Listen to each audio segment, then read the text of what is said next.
자, 여러분 반갑습니다. 오늘부터 우리 사회복지 조사론 공부 시작할게요.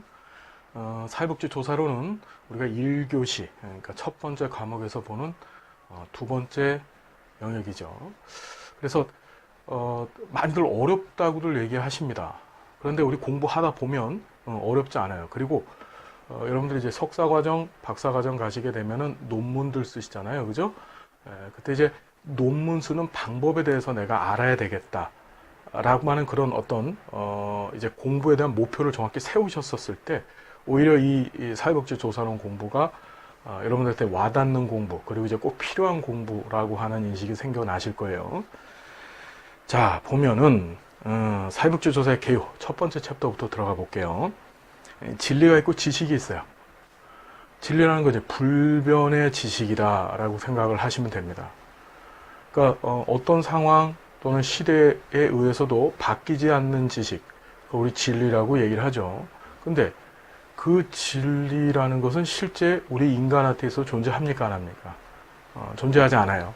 그래서 많은 철학자들이나 또는 종교가들이 그 진리를 찾기 위해서, 즉 그 불변의 지식을 찾기 위해서 많이 애를 쓰고 노력을 했어요. 하지만 그 불변의 진리를 찾지는 못하는 게 그 이제 인간의 한계죠. 자, 반면에 인간 수준에서 할 수 있는 것이 바로 이제 지식이죠. 그러면 지식이라는 것은 시대와 상황에 따라서 다른, 즉 변화되어지는 지식이에요. 자, 우리가 하는 것은 뭐다? 진리를 추구하지만, 즉 진리가 우리의 방향성이지만 우리는 뭘 얻으려고 한다? 지식을 얻는 것이 우리 한계라는 걸 좀 잘 기억을 해 두십시오. 자, 지식을 탐구하는 방법, 즉 지식을 어떻게 얻어낼 것인가에 대한 것은 이제 두 가지가 있는데, 과학적 방법하고 비과학적 방법이 있어요. 우린 먼저 이제 이 비과학적 방법부터 다뤄볼 건데, 이것은 이제 과학적이지 않은 방법이 비과학적 방법이죠. 대표적으로 이제 전통이나 또는 권위나 직관이라고 하는 우리가 세 가지 방법을 지금부터 공부를 할 건데, 이거는 과학이 얘기하는 어떤 체계적인 수단 또는 절차, 이런 것들이 배제된 방법으로 이제 지식을 얻는 겁니다.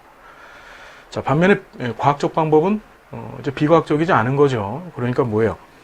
과학적 절차, 수단을 통해서 지식을 얻는 것이다 라고 우리가 생각해 보시면 되고요. 자, 그럼 비과학적 방법 종류를 먼저 보겠습니다. 세 가지가 있다. 비과학적 방법의 종류. 첫 번째가 전통이 있고, 그렇죠? 전통이 있고, 두 번째는 여러분 뭐가 있다고요? 우리 권위라는 게 있습니다. 권위. 그 다음에 이제 세 번째가 직관이라는 게 있어요. 자, 얘네들은 아직까지 시험에 나온 적은 없습니다. 하지만 알아야 될까 몰라야 될까? 알아두십시오. 자, 전통이라는 건 뭐냐면, 일단 인간이 가지고 있는 사고의 특성 중에 뭐가 있냐 하면, 옛날부터 이래 왔으니까 그것은 이럴 거야. 그러니까 어떤 지식에 대해서 뭐가 없는 거지? 쉽게 말하면 의심이 없는 거예요. 의심이. 옛날부터 이래 왔으니까 에이 그거 맞겠지 뭐. 그래서 이제 우리의 지식으로 받아들이는 그것을 뭐라고 한다? 전통이라 그래요. 보면 이제 관습이라고도 얘기를 하는데, 이 전통을 다수 사람들이 과거부터 아무런 의심 없이 믿어왔던 것을 진실로 여겨서 이걸 동그라미 어떻게 전승받아서 형성한 지식이다. 예를 들어 이런 거지. 제비가 낮게 날면 비가 온다. 그렇죠. 그렇죠. 제비가 낮게 날면 비가 온다. 옛날 할아버지 할머니한테 들었던 얘기예요. 이제 그것이 지식이 된 겁니다. 또 최시성을 가진 사람은 고집이 세다. 이런 것들. 또 박 교수는 정말 멋지다. 이건 여러분 인정하시죠? 네, 인정하시죠. 다 박수 치시는 걸로 저는 알고 있겠습니다. 자, 이제 권위라는 것이 있어요. 요새 이제 이 권위에 관한 지식들이 이제 TV 지상파나 뭐 이제 공중파나 또는 이제 케이블 TV 같은 데 많이 등장을 하게 되는데, 무슨 소리냐면은 어떤 해당 분야 전문가가 가진 그 권위에 의해서 이것도 뭔가요? 전통처럼 아무런 의심 없이 받아들여지는 지식이야. 그러니까 예를 들어서 요새 많이 그런 거 쇼닥터라고 하죠. 쇼닥터. 텔레비전 건강 프로그램에서 유명한 의학 박사가 출연해가지고 당뇨병에 어떤 음식이 효능이 있다고 말했을 때 시청자들이 이걸 아무런 의심 없이 수용해버리는 거야. 여기는 의심이 없는 거죠. 의심이. 무슨 얘기인지 이해가 되시죠? 자, 이걸 이제 권위에 의한 지식의 습득 방법, 권위에 의한 방법, 비과학적 방법 중에 하나예요. 자, 직관에 의한 방법은 과학적인 추론의 과정 거치지 않고 대상을 스스로, 자, 직접 인식하는 거예요. 그러니까 과학적 추론이라는 것은 과학적 절차와 수단인데 그게 아니고 어떤 사물 대상을 놓고 이거는 이렇다라고 하는 나의 이제 천부적인 직관이죠. 직관에 근거해서 어떻게 그 지식을 만들어 버리는 겁니다. 예를 들어서 사회복사가 이해하는 인간은 무조건적으로 존중받아야 될 존재다. 이런 거죠. 자, 직관, 자, 세 가지 전통 권위 직관 기억해 두시고 비과학적 방법의 문제점이 시험 문제에 이제 2번 등장을 했습니다. 나올 가능성이 농후해요. 이제 최근에 이제 많이 등장을 하게 되는데, 자, 보면은 루빈하고 밥이 일상적인 지식 탐구 과정에서 발생할 수 있는 오류다라고 해서 종류가 쭉 있는데, 자, 이게 이제 비과학적 지식으로 우리가 지식을 습득했었을 때 이제 문제점들입니다. 이해되죠? 그럼 이 문제점이 결국 뭐가 되는 건가요?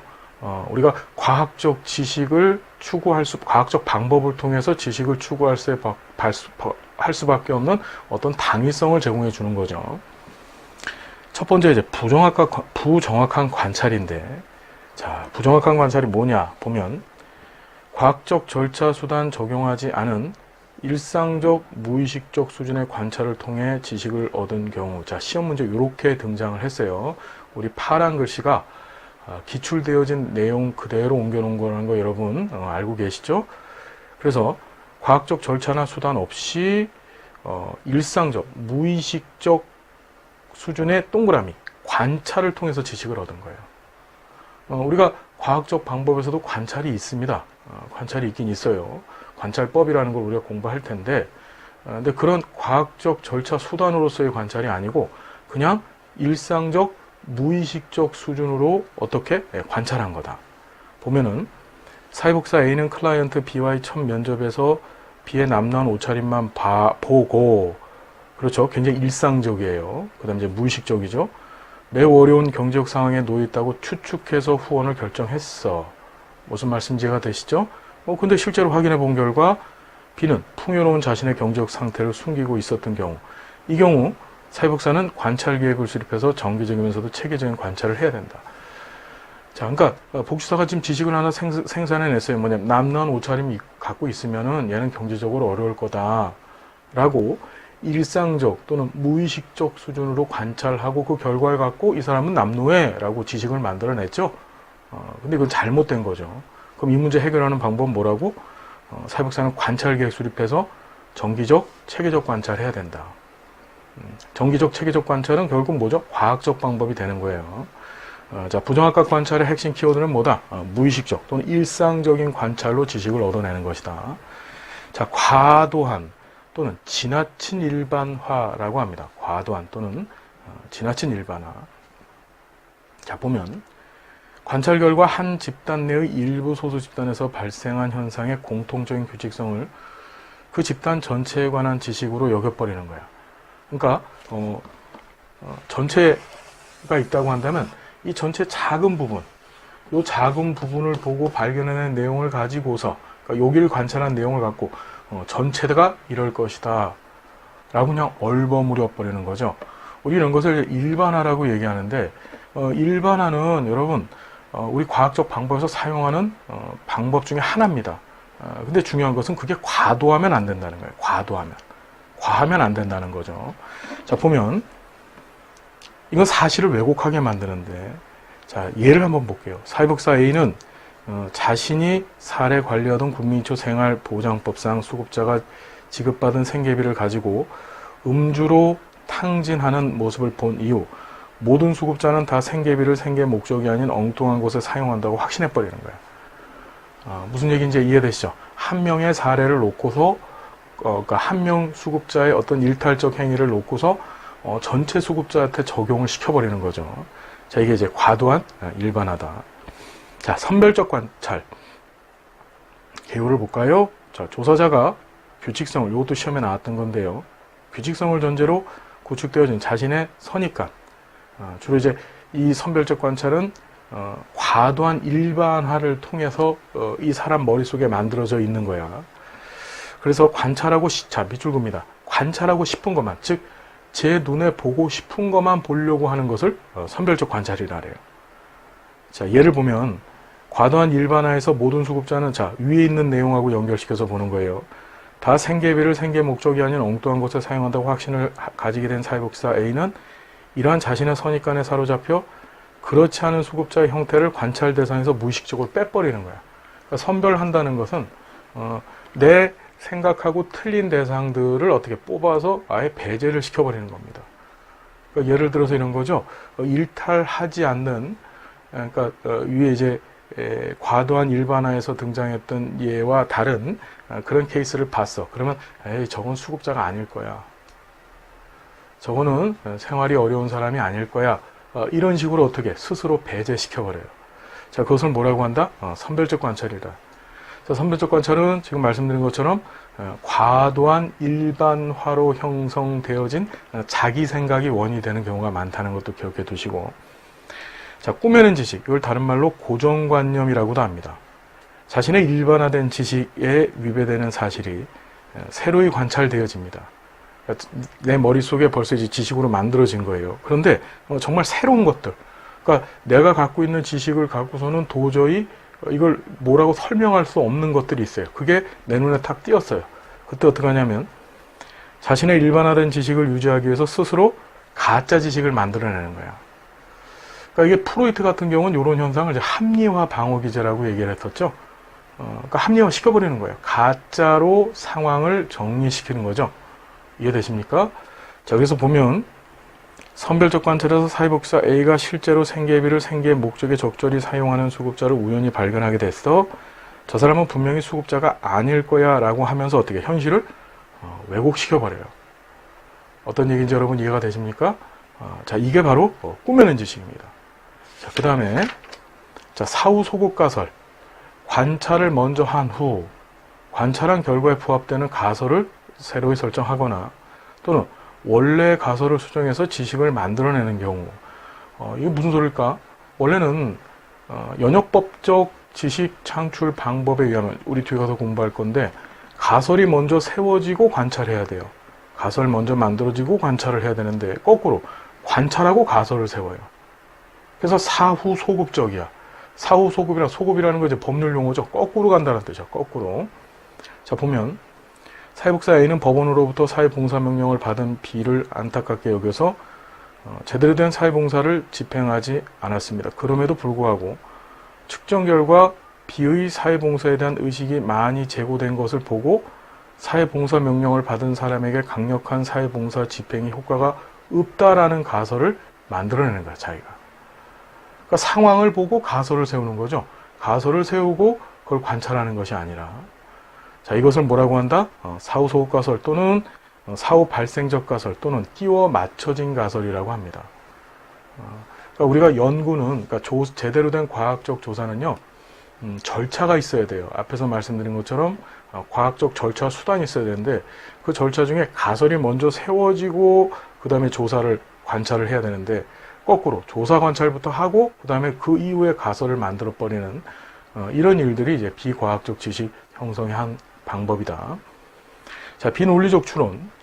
논리적 근거가 부족한 그럴듯한 추론에 근거해서 판단을 내려버리고 이러한 판단을 지식으로 인정해버리는 거야. 논리적 근거가 없어요. 근데 어떻다? 판단 내리고 그 다음에 그걸 갖고서 이제 지식이라고 주장하는 거죠. 자, 보면은 이 대표적인 게 이제 도박사의 오류인데 카지노에서 매번 잃기만 하는 도박사가 이번엔 꼭 이길 거라고 생각하는 거야. 이길 것이라고 하는 논리적 증거, 이걸 입증할 수 있는 증거가 없어요. 없음에도 불구하고 어떻죠, 여러분? 계속 이제 카지노의 슬롯 머신을 잡아 당기는 거죠. 터질 거야. 확률적으로 보면 터질 가능성이 있어. 근데 이제 그런 근거는 사실상 논리적으로 입증할 수 있는 증거는 없죠. 자, 이 비논리적 추론의 대표적인 예가 도박사의 오류라는 거 여러분 좀 기억하십시오. 이게 루빈하고 바비가 자기 책에서 직접 얘기했던 내용입니다. 자, 자아 개입이라고 하죠. 어떤 현상을 이해하는 과정에서 자신의 자아, 이 자아가 뭐냐면은 자기가 갖고 있는 가치, 그 다음에 자기 명예 또는 권위, 이런 거예요. 이게 손상된다고 판단됩니다. 그러면 그걸 보호하려고 하는 거야, 보호를. 하기 위해서 주관적 감정, 좀 뭐냐면 자아 특성인데 이게 개입돼서 객관적 사실을 왜곡시키는 거예요. 쉽게 하면 창피당하고 싶지 않은 거죠. 우리 앞에서 비과학적 지식의 종류 중에 권위가 있었었죠. 거기 이제 쇼닥터라고 하시는 분들 예를 들었었어요. 이분들이 이제 TV에 나와가지고 이게 좋아요 막 얘기를 했습니다. 그런데 실제로 연구를 해봤더니 좋지 않은 결과도 있더라고요. 그럼 이제 이거를 어떻게 강제로 좋게 만들려고 억지를 피죠. 그게 바로 일종의 자아 개입입니다. 이유는 뭐죠? 자기 권위를 또는 전문성을 지키기 위해서 그걸 이제 자아라고 표현했어요. 루빈하고 바비는. 자, 보면은 사회복지사 A는 우울증을 앓고 있는 노인들을 대상으로 치료 레크레이션 프로그램을 진행했으나 그 효과가 미약했다. 자, 이에 사회복지사 A는 치료 레크레이션 효과성이 어떻게 문제가 아니라 노인들의 프로그램 수용 능력이 문제라면서 자기가 수행한 프로그램을 객관적으로 평가 못하는 거야. 창피하거든. 그렇죠. 그래서 이 자아 개입은 쉽게 말하면 창피함 당하지 않으려고, 수치를 당하지 않으려고 이제 보통 전문가들이 이런 이 자아 개입을 통해서 지식을 왜곡시키는 경우가 많습니다. 자, 탐구의 성급한 종결, 과도한 일반화, 선별적 관찰, 꾸며낸 지식, 비논리적 추론 등으로 인해서 어떠한 사실을 우리가 앞에서 이제 비과학적 지식이 발생하는 요인들을 쭉 봤어요. 어떠한 사실을 완벽하게 이해하기 전에 자, 밑줄 긋습니다. 너무 빨리 탐구를 끝내버리는 거야. 그래서 자, 학교 사회복지사인 A는 비중학교의 학교 폭력에 관한 실태 조사를 지역교육청으로부터 지시받았지만 자, 일주일 정도만 지났어. 그리고 나서 비중학교에서 학교 폭력의 사례가 발견되지 않자 교육청에다 실태 조사 없다라고 보고서를 쓴 거야. 너무 빨리 끝내버린 거죠. 일주일 동안은 어떻게 그 상황을 다 판단할 수 있어. 그래서 여러분, 이건 역으로 얘기하면 우리가 과학적 조사를 할 때 이제 우리가 과학적 설계를 하게 됩니다. 조사 설계를 할 텐데 그 설계 시 어떻게 충분한 지식 탐구의 시간을 확보를 해야 되는 거예요. 이해되죠? 자, 신비화. 어떠한 관찰로도 현실적으로 이해되지 않는 사실을 자, 밑줄 긋습니다. 이거 도저히 내 방법으로는 알아낼 수가 없더라고. 내가 가지고 있는 어떤 지식 탐구의 방법들을 다 동원을 했는데도 불구하고 이걸 알아낼 수가 없어. 그때 이제 어떻게 하느냐. 초자연적인 신비한 원인으로 그걸 지식을 설명해 버리는 거야. 그렇죠. 이건 신이 개입한 것이다. 그렇죠. 이거는 인간의 능력, 인간의 어떤 지식 탐구 방법으로는 도저히 알 수가 없는 것이다 라고 이렇게 얼버무려 버리는 거죠. 그래서 예를 들어 정신건강 사회복지사 A는 클라이언트 B가 앓고 있는 조현증의 원인을 과학적으로 찾기보다는 가문 대대로 내려온 영적인 문제라고 탁 단정지어 버리는 거야. 재밌죠? 이런 경우들도 실상 많이 벌어져요, 현장에서. 그렇죠.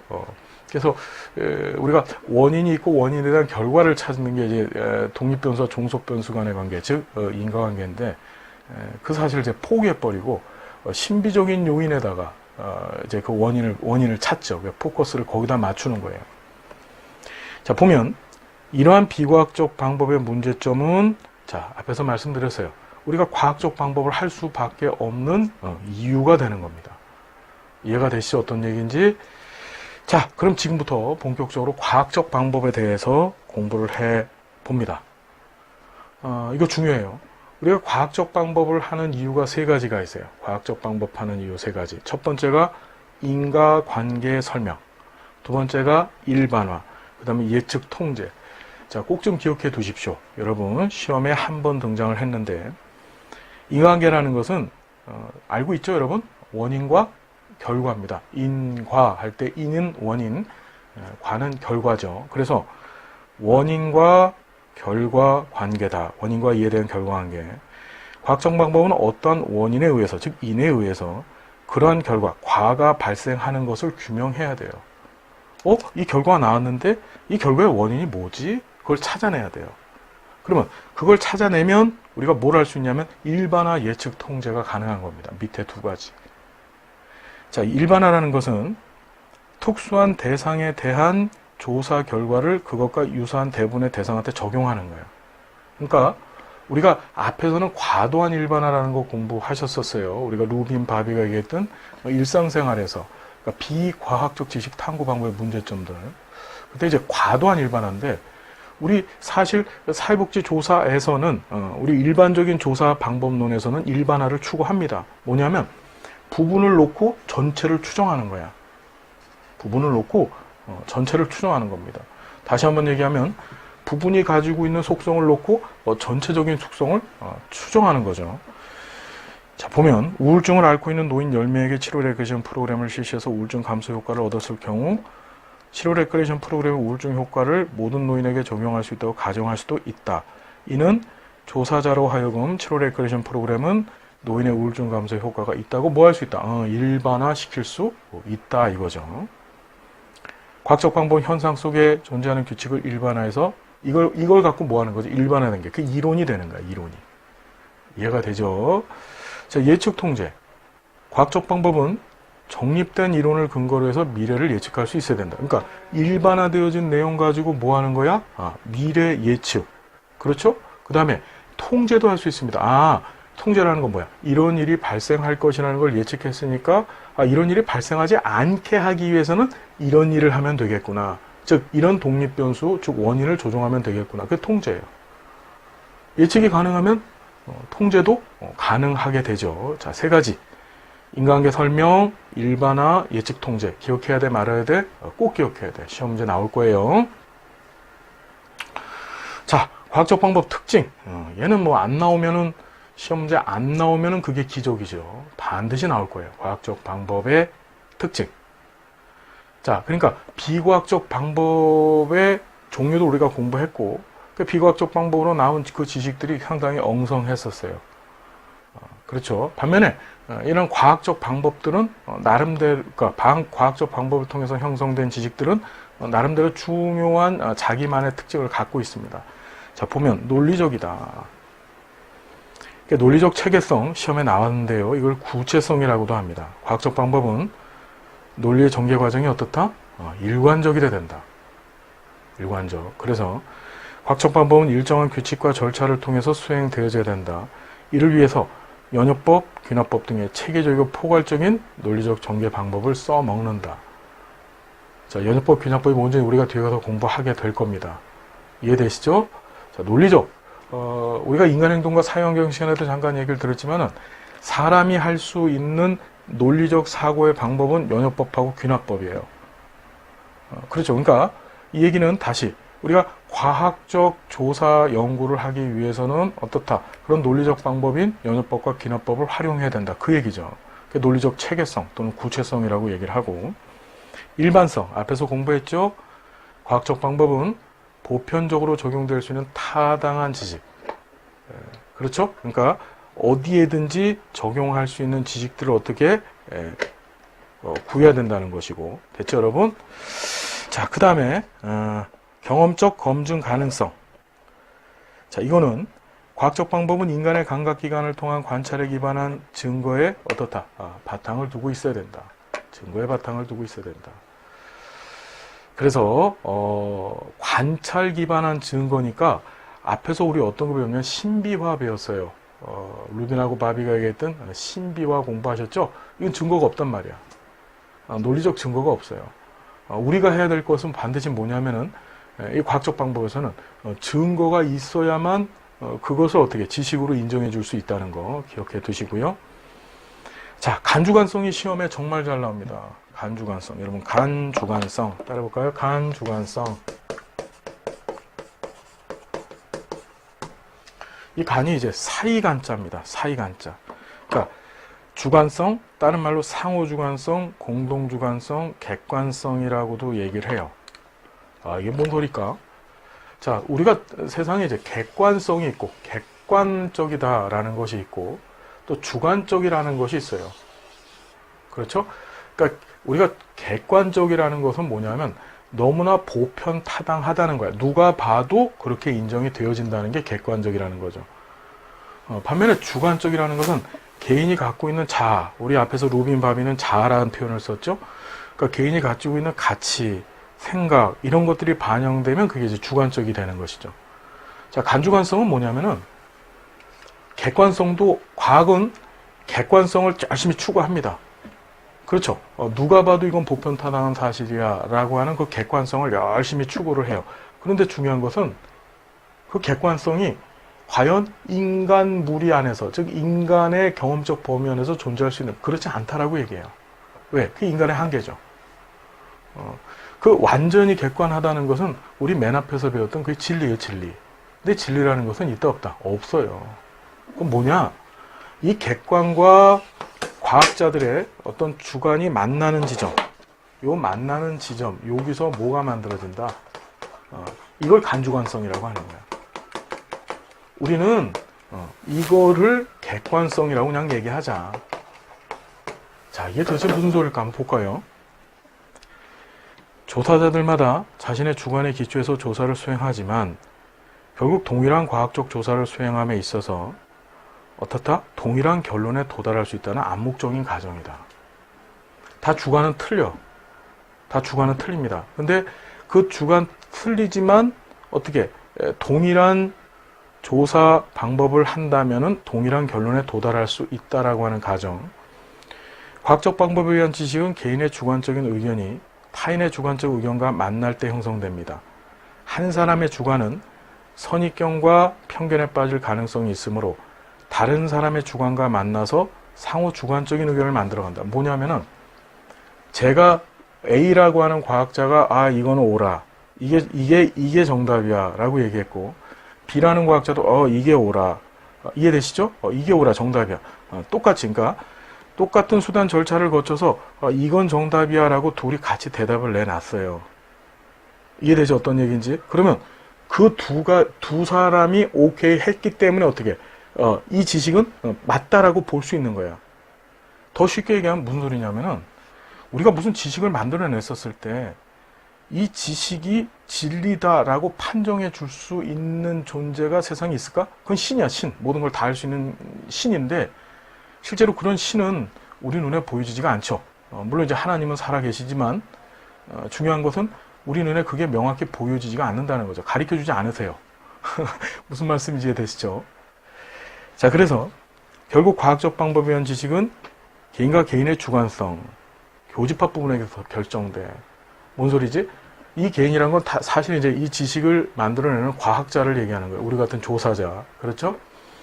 이 사람들의 교집합 부분에서 결정되고 그 결과 생기는 간주관성. 그렇죠? 주관성과 주관성이 모여져 있는 부분. 요거죠? 그래서 이게 가장 객관적 요인이 된다. 특히 사회 현상의 경우 자연상과 달리 완전한 객관성을 추구할 수가 있다 없다? 없어요. 없어요. 우리 인간이 이렇게 얼버무려서 살고 있는 서로 어울려서 살고 있는 이 세상 가운데 이렇게 다양하고 각양각색의 인간들이 섞여서 살고 있는 이 사회에서 어떻게 영구 불변의 주관성을 우리가 감히 얘기할 수 있겠습니까? 그런 거 없습니다. 그래서 객관성을 대체하여 자 밑줄 긋습니다. 그저 높은 수준의 관주관성이 객관성이다. 다시 뭐라고? 그저 높은 수준의 간주관성이 객관성이다. 결국 사회과학에서 객관성은 일종의 간주관성이다. 우리는 다시 한번 불변의 객관성을 추구를 하지만 실제로 우리가 얻을 수 있는 것은 뭐다? 과학자와 과학자들 간에 합의되어진 지식의 교집합 부분들. 그것을 놓고서 이건 지식이야. 이건 객관화된 지식이야 라고 얘기하는 겁니다. 그 합의된 교집합 부분을 우리는 뭐라고 한다? 과학의 간주관성이라고 얘기를 하더라. 자, 무슨 말씀인지 여러분 이해가 되시죠? 간주관성 정리됐죠? 그 다음에 반복, 재생, 재현 가능성이다 라고 얘기를 합니다. 보면은 과학적 방법을 통해 형성되는 지식은 동일한 조건, 즉 절차나 방법을 되풀이했을 경우, 즉 동일한 조건 하에서 누구나 어떻게 동일한 결론을 얻을 수 있어야 된다. 무슨 말씀인지 이해가 되시죠, 여러분? 자, 그래서 그러니까 누가 연구 조사를 하더라도 누가 과학적 실험을 시행하더라도 동일한 방법을 썼으면은 동일한 결과물이 나와줘야 되는 거야. 그러니까 A 과학자, B 과학자가 제대로 된 A 과학자가 썼던 방법을 B 과학자가 그대로 써도 동일한 값이 나와줘야만, 동일한 결과가 나와줘야만 우린 그걸 놓고 뭐라고 해? 이거 제대로 된 과학적 방법이야 라고 얘기할 수 있는 거죠. 자, 이게 이제 핵심인데 수정 가능성이에요. 과학적 방법을 통해서 형성된 지식이라 할지라도 자, 언제든지 비판되고 수정되어질 수 있다 없다? 있다. 영구 불변한 거 있다 없다? 그런 거 없다. 자, 그래서 인간이 형성한 지식에 있어서 영구 불변의 진리는 존재하지 않으므로 밑줄 긋습니다. 결국 인간이 생산해낸 모든 지식은 밑줄 긋습니다. 잠정적일 수밖에 없다는 거. 잠정적이라는 게 뭐냐? 그 시대에만 융통되어지는 지식이에요. 그 시대에만 마치 진리처럼 보여지는 지식일 뿐이야. 그러면 시대나 상황이 지나면서 어떻게 자꾸자꾸 변이 되고 바뀌어지게 됩니다. 이것이 바로 이제 인간이 지식을 창출해냈었을 때의 한계점이죠. 그래서 우리 인간은 어떻게 돼? 한없이 어떻게 겸손해야 됩니다. 특히 이제 학문을 많이 하는 사람들, 연구를 많이 하는 사람들일수록 이런 면에 있어서 어떻게 됩니까? 자기 자신을 많이 낮추고 겸손해지죠. 그렇죠, 여러분. 자, 과학적 방법의 논리가 등장하는데 우리 여기서부터 다음 시간에 계속 진행을 하겠습니다. 자, 함께 해서 고맙고요. 다음 시간 우리 행복한 모습부터 만나 뵐게요. 여러분 감사드립니다.